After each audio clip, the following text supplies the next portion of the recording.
Hello friends, happy independence day. आज हम लोग 74वां इंडिपेंडेंस डे मना रहे हैं। आज ही के दिन 15 अगस्त 1947 को भारत को आज़ादी मिली थी और हमें स्वतंत्रता। गूंज रहा है दुनिया में भारत का नगारा, चमक रहा है आसमान में देश का सितारा। आज़ादी के दिन आओ मिलकर करे दुआ, बुलंदी पर लहराता रहे तिरंगा हमारा। आज का मेरा टॉपिक है वेद।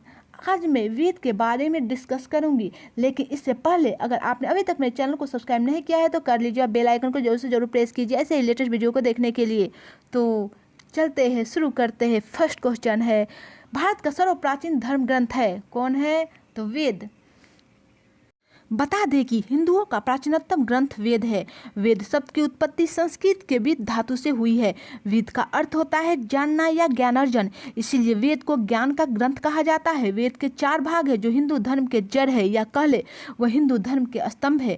वेदों में ही ईश्वर, ब्रह्मांड, ज्योतिष, गणित, रसायन, औषधि, प्रकृति, खगोल, भूगोल, धार्मिक नियम, इतिहास, संस्कार, रीति रिवाज आदि लगभग सभी विषयों से संबंधित ज्ञान भरा पूरा है। वेद विश्व के सबसे प्राचीन पवित्र साहित्य है। वेद में जो कुछ भी कहा गया है वह निश्चल और निष्कपट है, इसीलिए उस समय के ऋषि मुनियों ने जो कहा जो लिखा वो बहुत ही सटीक है। उन्होंने उस समय जैसा देखा, जैसा वो समझे, वैसे उन्होंने सब बातें उन्होंने लिखी। उस समय के ऋषि मुनि ज्ञान से सर्वोपरि होते थे। वे विद्वान होते थे, वे इतने निपुण होते थे कि वे भविष्य की बात बता देते थे। ऐसा नहीं है कि जब सृष्टि की रचना हुई थी तभी ज्ञान का उद्भव हुआ था। हम यह कह सकते हैं कि ज्ञान शाश्वत है। जब सृष्टि की रचना नहीं हुई थी तब भी ज्ञान था, और जब सृष्टि का विनाश होगा तो भी ज्ञान ही शेष रह जाएगा। आप लोगों को पता ही होगा, जब भगवान विष्णु ने वेद को बचाने के लिए प्रथम अवतार लिया था, वो अवतार था मत्स्य अवतार। उन्होंने मत्स्य अवतार लेकर वेद और सप्त ऋषियों और मनु और जीव जंतुओं, पेड़ पौधों को भी बचाया था।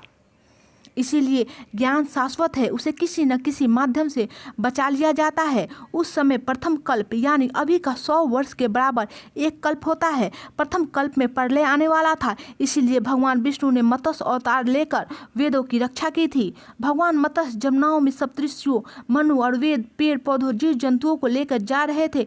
तब मत्स्य भगवान ने मनु को पुराण का ज्ञान दिया था। मनु ने ही मत्स्य को नाव की सूंड में बांध दिया।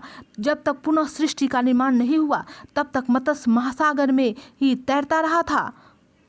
जब सृष्टि का निर्माण हुआ तो ब्रह्मा जी को वेद सौंप दिया गया। इस तरह भगवान विष्णु ने मत्स्य अवतार लेकर सृष्टि के विनाश में उस बीज को बचाया जो सृष्टि के निर्माण के लिए जरूरी था, क्योंकि वह बीज ही अंकुरित होकर सृष्टि के निर्माण में सहायक बना।